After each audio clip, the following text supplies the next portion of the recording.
साथ ही बनाए ऐसे कमाल कमाल के प्रोडक्ट जिसके यूज से लेकर मेकिंग तक सब कुछ लाजवाब, आधुनिक तकनीक से लेकर गजब के इनोवेशन तक। कमाल की बात, इसको संचालित करते हैं महाराज जी। कैसे, चलिए देखते हैं। नमस्कार सर। नमस्कार, हरिओम, जय गौ माता, जय गोपाल। जय गौ माता। मेरा नाम अनंतानंद है और श्री कृष्णायन देसी गौरक्षशाला जो उत्तराखंड की सबसे बड़ी गौरक्षशाला है, 4000 से ज्यादा देसी गौ माता का संरक्षण और संवर्धन होता है। 1000 के आसपास में यहाँ पे नंदी है और इसी कड़ी में यह श्री कृष्णायन देसी गौरक्षा बायो सीएनजी प्लांट है। जो पीछे आप डाइजेस्टर देख रहे हो, ये वर्ल्ड का पहला बायो सीएनजी प्लांट है जिससे हम गाड़ियां चला सकते हैं। 400 किलो से 1000 किलो तक गैस यहाँ पे प्रोड्यूस हो सकती है। हमारे पास जितना भी गोवंश है उन्हीं का है या आप बाहर से? नहीं, उन्हीं का गोबर आने के बाद, या जो आपको फीड मिक्सिंग टैंक दिख रही है, इसमें ये जो स्टरर दिख रहा है 50% पानी और 50% ये डाल के हम इसको मिक्स करते हैं। कितनी कैपेसिटी होगी इस पर्टिकुलर टैंक की अगर मैं बात? ये 50,000 लीटर इसकी कैपेसिटी है। लगभग 1 से 1.5 घंटा लगता है इसको मिक्सिंग होने में। उसके बाद इसमें कुछ कचरा वचरा हो तो उसको हम जाली के माध्यम से थोड़ा उधर की तरफ चल के देखें। हाँ, इसमें अंदर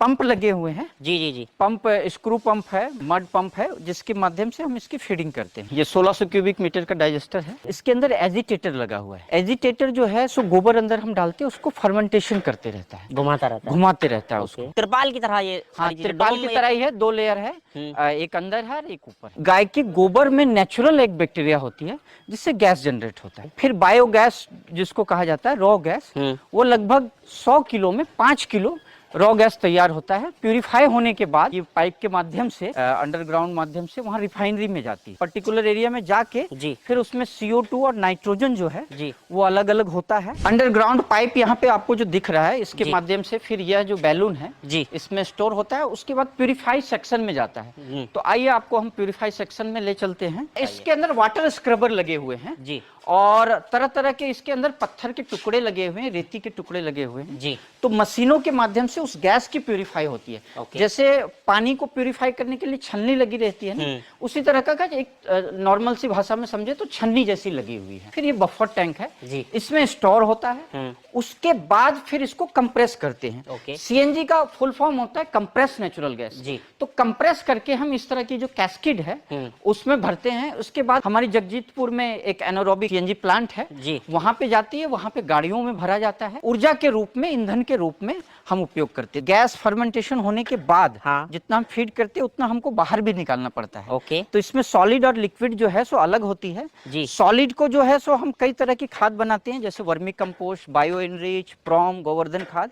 और लिक्विड जो है उसमें हम एनपीके, कंसोटिया, डिकम्पोजर और नाइट्रोजन फिक्शन के लिए कोई चीज हम लिक्विड डाल के डायरेक्ट खेतों में वो जाता है। अच्छा, ये अपनी वर्मी कंपोस्ट यूनिट है? हाँ, ये वर्मी कंपोस्ट से बचे हुए वेस्ट से ही ये बनता है। जी जी जी। पहले हम इसकी 3 फुट चौड़ी और 1.5 फीट लगभग ऊंची बेड बनाते हैं, उसमें पानी छोड़ते हैं ताकि उसमें जो हीट हो, गर्मी हो। टेम्परेचर वो जो है सो 20 से 25 डिग्री के आसपास में उसको करना पड़ता है। फिर हम उसमें अर्थवॉर्म डालते हैं, केचुआ जिसको लोकल भाषा में कह सकते हैं। तो वो 2.5 से 3 महीने का प्रोसेस होता है। फिर उसकी कटिंग होती है और इसमें मॉइस्चर मेंटेन करना पड़ता है हमको। ये पूरा कंप्लीट हो जाता है सर्कल 2.5 से 3 महीने में पूरा हो जाता है। ये जो क्षेत्र है ये पैकिंग क्षेत्र है। तो जो वर्मी कंपोस्ट हम यहाँ पे तैयार करते हैं उसको लाके फिर जो हमारा कल्चर जो हमारे लैब में बनती है, trichoderma, pseudomonas, beauveria, metarhizium, acetobacter, azotobacter, PSP, ZSP, इसमें हम ऊपर से स्प्रे करते हैं और 24 घंटे तक इसको इसके अंदर रहने देते हैं। उसके बाद फिर 1 किलो, 5 किलो या 50 किलो की जैसी एज ए रिक्वायरमेंट होती है वैसी हम पैकिंग करते हैं। ये जो कन्वेयर वाली जो मशीन लगी हुई है ये प्रॉम बनाने की मशीन है, जिसमें हम गोवर्धन खाद बनाएंगे। इसमें जो फास्फोरस है वो डालते हैं और